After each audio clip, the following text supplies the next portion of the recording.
आजादी के बाद उत्तराखंड अब एक नया इतिहास रचने जा रहा है। जब से बीजेपी की सरकार केंद्र में आई है, तब से ही बीजेपी सरकार यूसीसी कानून को लागू करने के लिए जोर दे रही है और बीजेपी ने हमेशा अपने चुनावी वादों में यूसीसी कानून को तवज्जो दी है। तो वहीं उत्तराखंड देश का पहला राज्य बन गया है जहां यूसीसी कानून को लाने की पूरी तैयारी कर ली गई है। जी हां, उत्तराखंड के सीएम पुष्कर सिंह धामी ने 6 फरवरी 2024 को यूसीसी बिल यानी यूनिफॉर्म सिविल कोड को विधानसभा में पेश किया था। विधानसभा के पास होने के बाद इसे अब राज्यपाल के पास भेजा जाएगा। तो वहीं इस बिल में लिव इन रिलेशनशिप को लेकर काफी कुछ बदलाव किए गए हैं।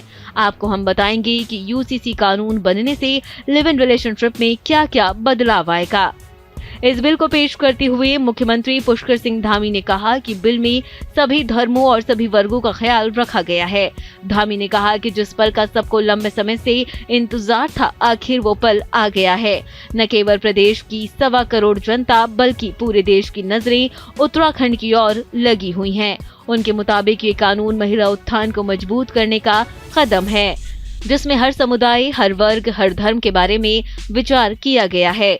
उत्तराखंड में यूसीसी की एक्सपर्ट कमेटी ने जो बिल तैयार किया है, उसमें लगभग 400 सेक्शन हैं। इस ड्राफ्ट में लिव इन रिलेशनशिप को लेकर जो कानून बनाए हैं वो कुछ इस तरह से हैं। यूसीसी कानून को लेकर सुझाव: सभी धर्म और जातियों में लड़की के विवाह की उम्र 18 वर्ष होगी। बहुविवाह प्रथा पर रोक लगेगी।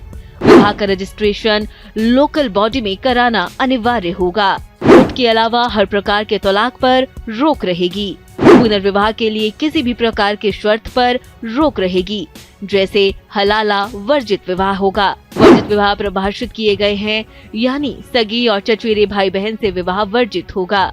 लेकिन अगर किसी धर्म में पहले से ही इसका रिवाज और मान्यता है तो उन्हें ऐसे विवाह की इजाजत होगी। मुस्लिम महिलाओं को भी गोद लेने का अधिकार होगा और गोद लेने की प्रक्रिया काफी सरल होगी। पति और पत्नी दोनों को तलाक की प्रक्रियाओं तक समान पहुंच प्राप्त होगी। लिव इन रिलेशनशिप के लिए नियम भी दिए गए हैं। लिव इन रिलेशनशिप में रहने से पहले रजिस्ट्रेशन कराना जरूरी होगा। रजिस्ट्रेशन के टर्मिनेशन का भी रजिस्ट्रेशन होगा। लिव इन रिलेशनशिप के दौरान अगर कोई संतान पैदा होती है तो उसके हितों का संरक्षण करना होगा और उसे माता पिता का नाम भी देना होगा। नए कानून के मुताबिक सभी को अडॉप्शन का अधिकार मिलेगा। साथ ही किसी बच्चे के अनाथ होने की स्थिति में गार्जियनशिप की प्रक्रिया आसान बनाई जाएगी। नए कानून में कहा गया है कि अगर पत्नी की मृत्यु हो जाती है तो उसके माता पिता का कोई सहारा ना हो तो उनके भरण पोषण का दायित्व पति पर होगा। नए कानून के ड्राफ्ट में ये भी कहा गया है कि माता पिता की संपत्ति में पुत्र और पुत्री को समान अधिकार होगा। इन सब के अलावा आपको बता दें कि राज्य की जनजातियों पर कॉमन सिविल कोड लागू नहीं होगा। मतलब उत्तराखंड में निवास करने वाली कोई भी जनजाति इस कानून से मुक्त रहेगी।